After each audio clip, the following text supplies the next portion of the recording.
আসসালামু আলাইকুম। আমন্ত্রণ সিবিএন টিভি ইউএসএ সংবাদ বুলেটিনে। সঙ্গে আছি আমি শাহনিওয়াজ সরকার। শুরুতেই এসেনশিয়াল হোম কেয়ার সংবাদ শিরোনাম। যুক্তরাষ্ট্রে অভিবাসীদের আতঙ্কিত জীবন, আটক বেড়েছে ৭০ গুণ। আমেরিকায় থাকার শেষ অবলম্বন হতে পারে ইউ ভিসা। যুক্তরাষ্ট্রে পেটেন্ট পেল বাংলাদেশের কোভিড টিকা বঙ্গভ্যাক্স। এবং লন্ডনে অভিবাসন বিরোধী বিক্ষোভ, পুলিশের সঙ্গে সংঘর্ষ। দর্শক, শুনছিলেন এসেনশিয়াল হোম কেয়ার সংবাদ শিরোনাম। এবার বিস্তারিত।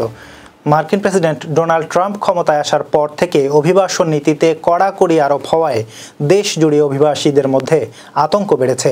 চলতি বছরের জানুয়ারি থেকে আগস্ট পর্যন্ত আইসের অভিযানে আটক বেড়েছে প্রায় ৭০%, অর্থাৎ কয়েক মাসেই ২৫,০০০-এর বেশি মানুষ আটক হয়েছেন। আগে যেসব তথ্য নিয়মিতভাবে প্রকাশ করা হতো, ট্রাম্প প্রশাসন তা বন্ধ করে দিয়েছে। ফলে আটক ও বহিষ্কারের প্রকৃত সংখ্যা জানতে এখন নির্ভর করতে হচ্ছে স্বাধীন গবেষণা প্রকল্পগুলোর ওপর।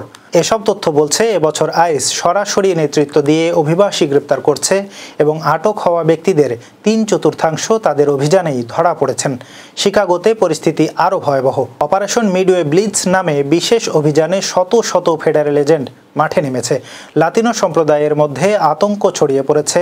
পরিবারগুলো সন্তানদের স্কুলে পাঠাতে দ্বিধায় ভুগছে। অনেকে অপ্রয়োজনে বাইরে বের হচ্ছেন না। মানবাধিকার সংগঠনগুলো বলছে এ ধরনের অভিযান হাজারো পরিবারকে ভেঙে দিচ্ছে এবং সামাজিক অস্থিরতা বাড়াচ্ছে। তবে প্রশাসনের দাবি, জাতীয় নিরাপত্তা ও আইন শৃঙ্খলা রক্ষায় অভিযান চালানো জরুরি। সব মিলিয়ে যুক্তরাষ্ট্রে অভিবাসী জীবন এখন ভয়, অনিশ্চয়তা আর রাজনৈতিক বিতর্কে জর্জরিত।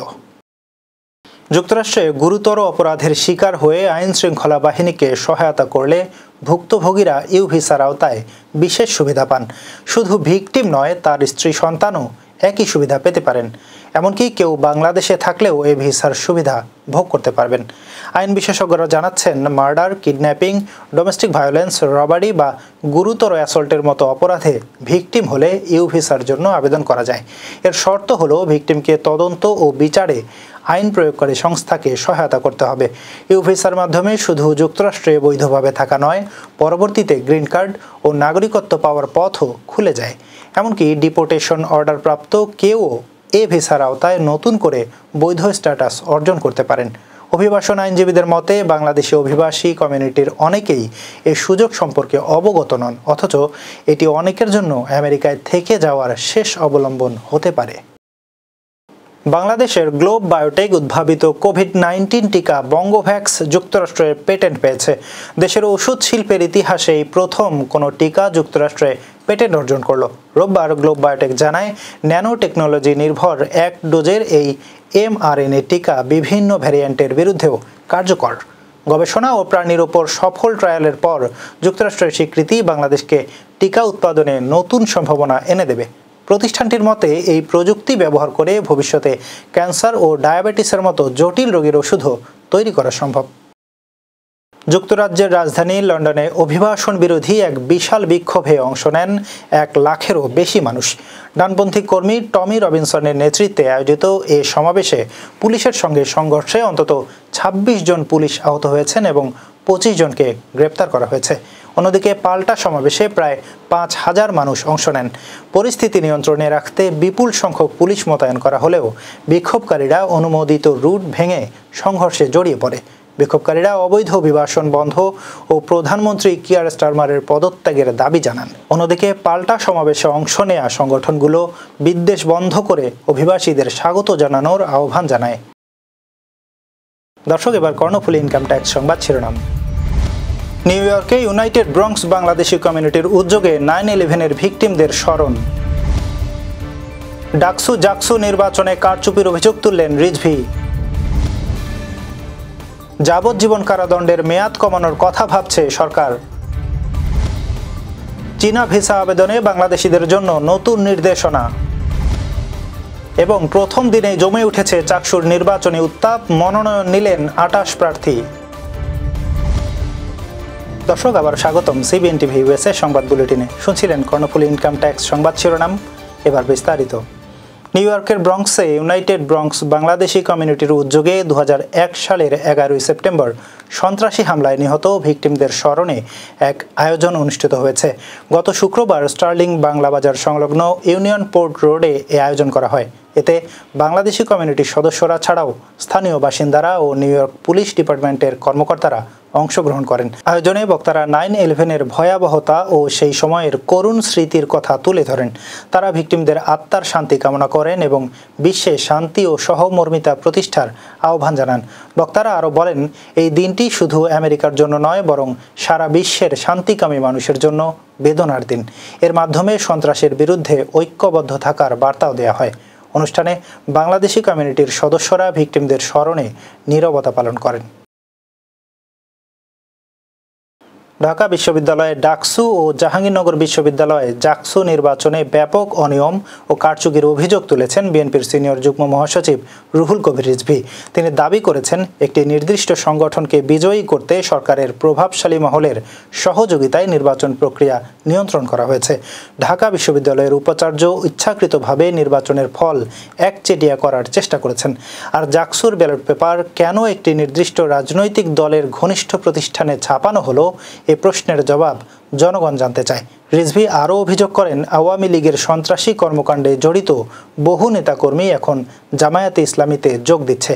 তার মতে, জাতীয়তাবাদী শক্তিকে দমন করতে একটি গভীর নীল নকশা বাস্তবায়ন করা হচ্ছে। তিনি সতর্ক করে বলেন, দেশে যেভাবে একটি বিশেষ গোষ্ঠীর উত্থান ঘটছে তা গণতন্ত্র ও ধর্মপ্রাণ মানুষের জন্য হুমকি হতে পারে। সরকারের একাংশ জামায়াতকে প্রত্যক্ষ ও পরোক্ষভাবে পৃষ্ঠপোষকতা করছে বলেও অভিযোগ তার।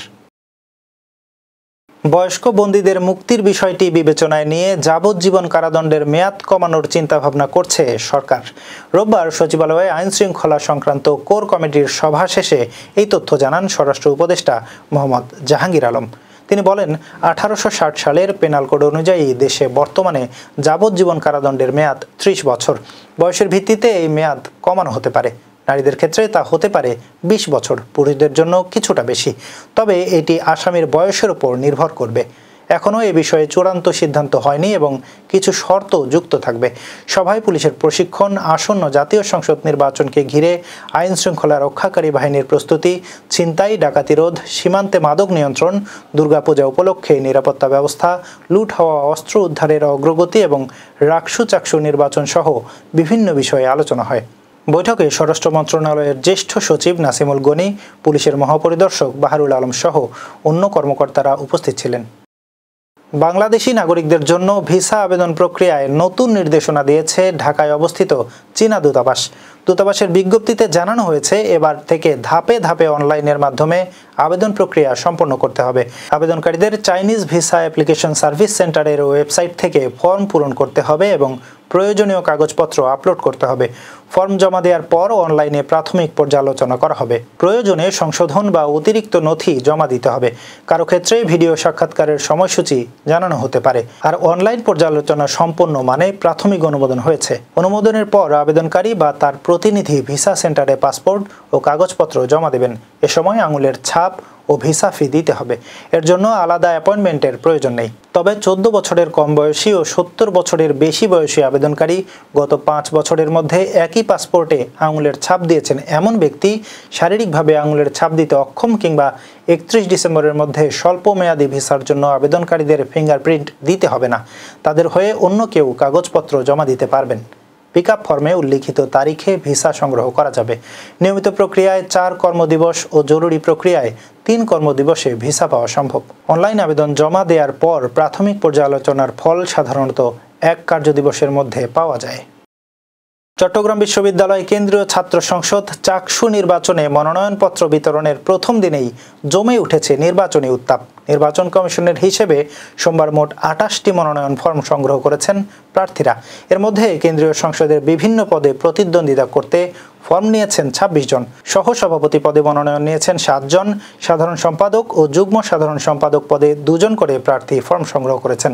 এছাড়া হল সংসদের জন্য মনোনয়ন নিয়েছেন 2 জন, একজন ছাত্র হল থেকে, অপরজন ছাত্রী হল থেকে। প্রথম দিনেই সংগঠিতভাবে প্যানেল ঘোষণা করে মনোনয়ন নিয়েছে বাংলাদেশ ছাত্র ইউনিয়ন ও সমাজতান্ত্রিক ছাত্রফ্রন্টের জোট। তারা নিজেদের প্যানেলের নাম দিয়েছে দ্রোহ পর্ষদ। নির্বাচন কমিশনের ঘোষিত তফসিল অনুযায়ী মনোনয়ন ফর্ম বিতরণ চলবে 16 সেপ্টেম্বর পর্যন্ত। মনোনয়নপত্র জমা নেওয়া হবে 15 থেকে 17 সেপ্টেম্বর পর্যন্ত। যাচাই বাছাই হবে 18 সেপ্টেম্বর।